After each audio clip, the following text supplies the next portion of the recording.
Oops, wrong video. Wrong video. There.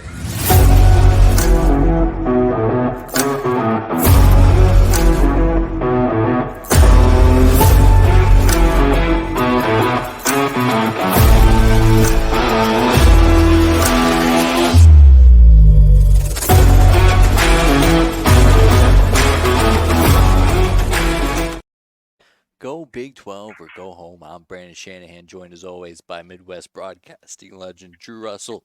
Drew Russell, what a weekend. What a time to be Drew Russell, if nothing else. Iowa State is 5-0 for the first time since 1980. Arkansas beats a top 5 team for the first time since 2007, aka the Darren McFadden era. My Vikings are 5-0.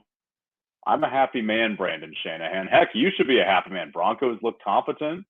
Nebraska's 5-1. Like, there's smiles on both of our faces for once. We're usually complaining, but I'm going to smile at least for most of this show.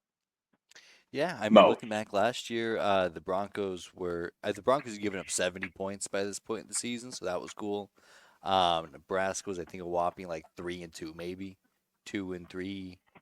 Something very disappointing. 1-2, and they beat Northern Illinois, so 2-2, and then 3-2 at this through 5 games.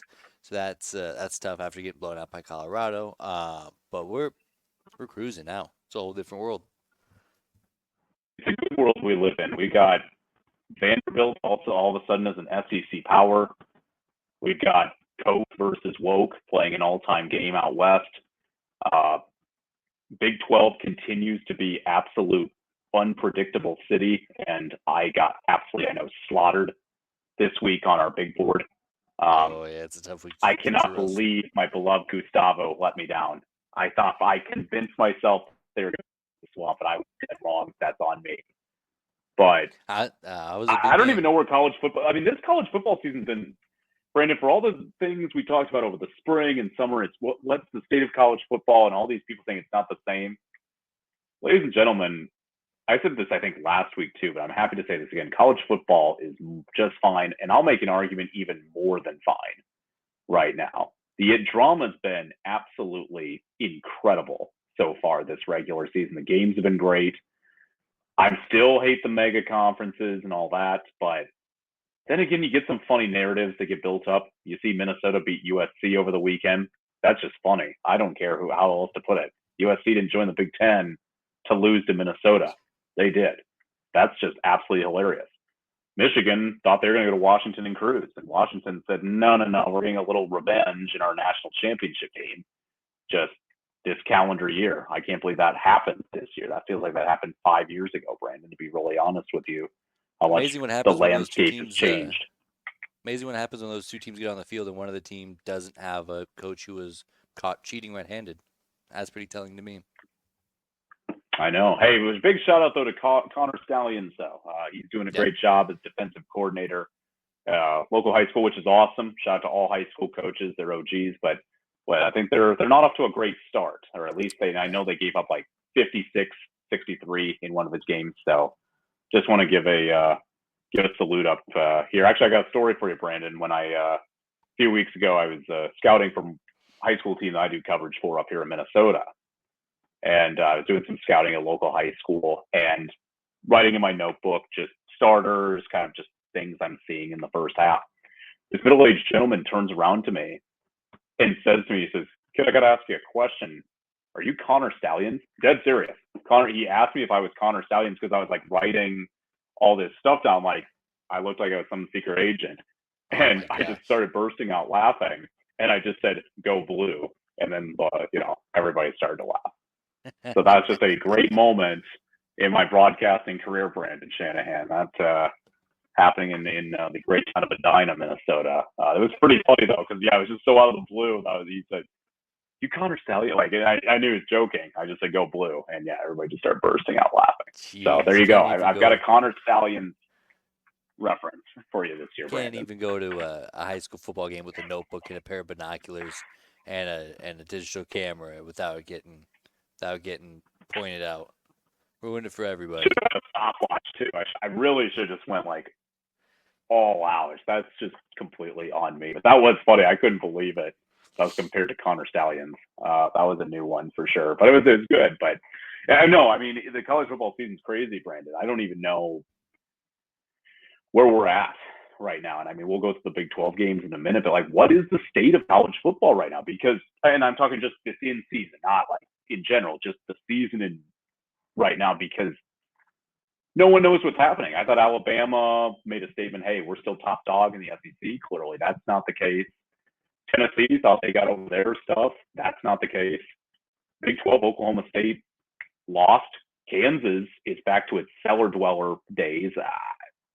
I don't know anymore, Brandon. Like, it's so, my mind's blown. It is right now. It was a crazy week for sure. My biggest takeaway is that if Oklahoma and Texas don't defect to the SEC is the third best conference in college football right now. I mean, the SEC stinks. What are we Yeah. talking about? I Georgia almost loses to Kentucky with Brock Vandagriff, who by every analytical rating that there is the worst quarterback in college football. Almost lose to him. They're on the verge of getting absolutely boat raced by Alabama. They end up coming back. Alabama kicks it back into gear before losing to the laughing stock of college football for the last 20 years. I mean, Vandy's looks like they're having a good year, but my gosh, that's not a good football team that led Alabama the entire game. It's not like they got Yeah. a couple of fluke plays or ran a hook and ladder and a Statue of Liberty play to get one on them. No, they just outplayed Alabama the entire game. Tennessee can't figure out how to beat Sam Pittman. I mean, Sam Pittman's fighting for his life. Mm-hmm. They got a Heisman front runner in Nico and one of the best play callers in college football, so what I've been told. Auburn, year two under Hugh Freeze, can't even beat Oklahoma and their backup quarterback. Who else? Georgia. And by the way, Georgia didn't look that good this week either. Let's see, Mm-hmm. Missouri got absolutely boat raced by Texas A&M. I mean, That's my opener. so Yeah, do you no, know? I mean Yeah, Mizzou was lost. They were absolutely terrible. And you have an interesting point regarding if you put OU and Texas back in the Big 12, would the Big 12 currently be standing? And it'd be as good as the SEC this year, no question about it. I fully agree with you on that, Brandon. I'll even say, look, you put all our old school Pac-12 friends back together in their own conference this year. Oregon's still a top dog. I don't know if they're as good as those other conferences because Oregon might be the only top dog, but not that they don't have good football. Utah would be top 20. Uh, I don't know. Like I just, it's been such a bizarre season. I think just some of these conference matchups are so weird. What UCLA and Rutgers, I think played. I think that was a yeah. matchup this weekend, and I'm just like, this is a conference matchup, and but like just based on the naked eye, it's like this is nuts. I mentioned Coke versus Woke. What a stupid nickname. But, Cal versus Miami. What an absurd game for a conference game. One that was great. One that was a Oh phenomenal yeah. game. Game day made a great choice going out there. The atmosphere was really good. And I mean, they do care about more than I guess other things out there. Like there are some good college football fans out in California. Just have to find them. Whoa, whoa, whoa, whoa, whoa. I was told all the good college football fans and college football programs and college football environments lied in the Big Ten and the SEC and the Big Ten and the SEC only. Are you telling me that there's an ACC school that cares about football?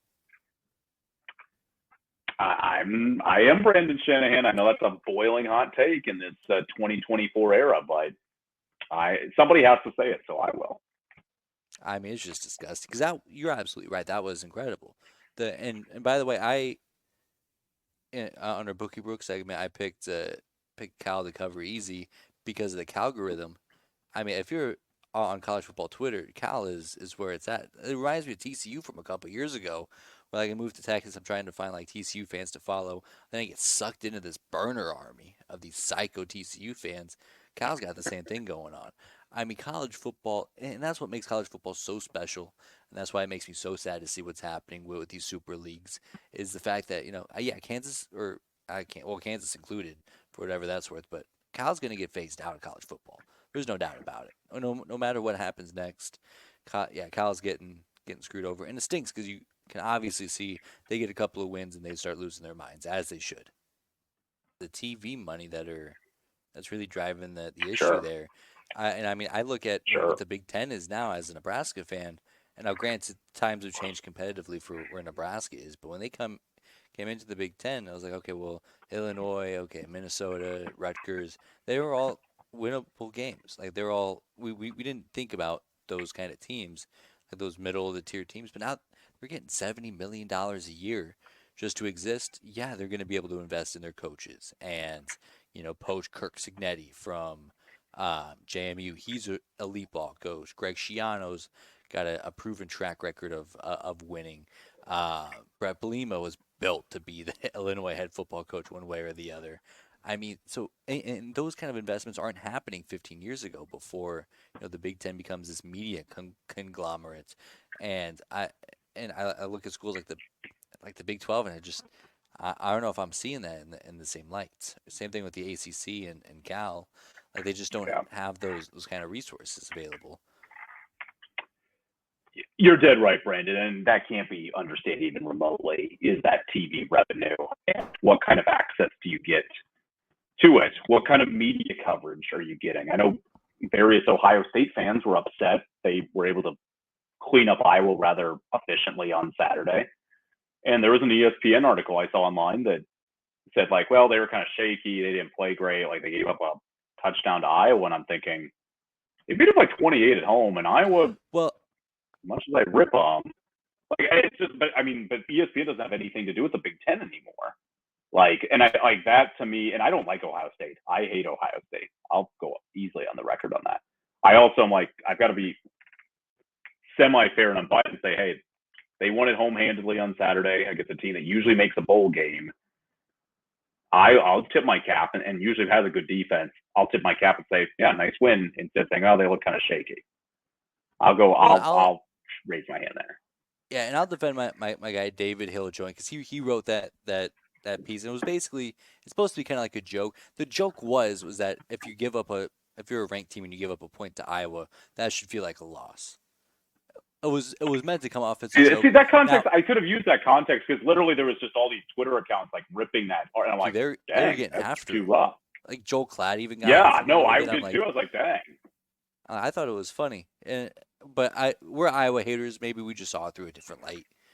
But I saw people losing their minds. And like, don't get me wrong, I'll Yeah. absolutely jump on any anti-SEC propaganda I can, and I did well throughout the weekend. That was most of my Sunday actually, was just liking and retweeting anti-SEC content. But that one, I'll give him a pass. He's also a very good follow on Twitter. He's real in depth on like the ACC contract negotiations. So he gets a pass from. He's a good Twitter follow, and and also a joke at Iowa's expense. I'll defend that to my grave.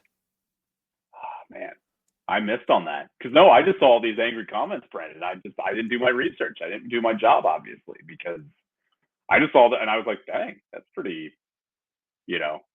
harsh. But see, Brandon Shanahan, Big J journalist, cleaned everything up for me, and now I'm ready to go and talk Big 12.